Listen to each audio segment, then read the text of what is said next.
কক্সবাজার একটা অতি সত্তর যে কোনো মানে একটা বিশ্ববিদ্যালয় প্রতিষ্ঠা করবার জন্য কক্সবাজারের ছাত্র সমাজ এবং কক্সবাজার সরকারি কলেজের ছাত্র সমাজের পক্ষ থেকে আমরা বিনীতভাবে অনুরোধ করছি। বাংলাদেশের অনেকগুলো অখ্যাত জেলায়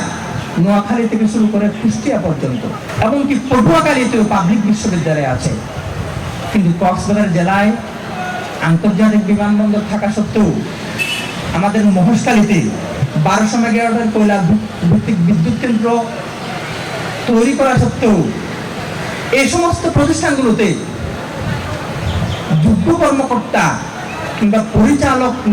নিযুক্ত হবার মতো ওরকম নেতৃত্ব কক্সবাজার থেকে তৈরি করার সরকারের পরিকল্পনা আছে কিনা আমাদের সন্দেহ।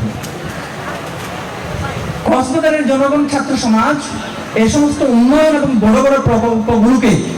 যেভাবে অন্তর দিয়ে ভালোবাসবে, আমাদের দৃঢ় বিশ্বাস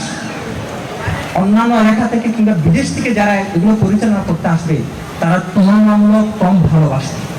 কম দরদ থাকবে, কম দায়বদ্ধতা থাকবে। এই জন্য আমরা মনে করি পটুয়াখালী, নোয়াখালী, এমনকি বান্দরবনে একটা পাবলিক বিশ্ববিদ্যালয় হয়েছে। আমরা সরকারকে কক্সবাজার সরকারি কলেজ এবং কক্সবাজারের ছাত্র সমাজের পক্ষ থেকে, বাংলাদেশ ইসলামী ছাত্র শিবির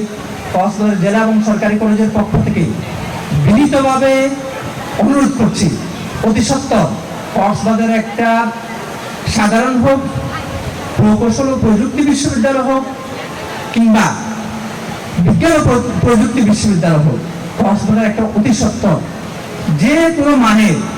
একটা বিশ্ববিদ্যালয় প্রতিষ্ঠা করবার জন্য কক্সবাজারের ছাত্র সমাজ এবং কক্সবাজার সরকারি কলেজের ছাত্র সমাজের পক্ষ থেকে আমরা বিনীতভাবে অনুরোধ করছি। আমরা এটাও বিশ্বাস করি, আমরা যে একটা পাবলিক বিশ্ববিদ্যালয়ের দাবি সরকারকে জানাচ্ছি, এটা আমরা অন্যায্য বা অযৌক্তিক কোনো দাবি জানাচ্ছি না, এটা আমাদের পাওয়া।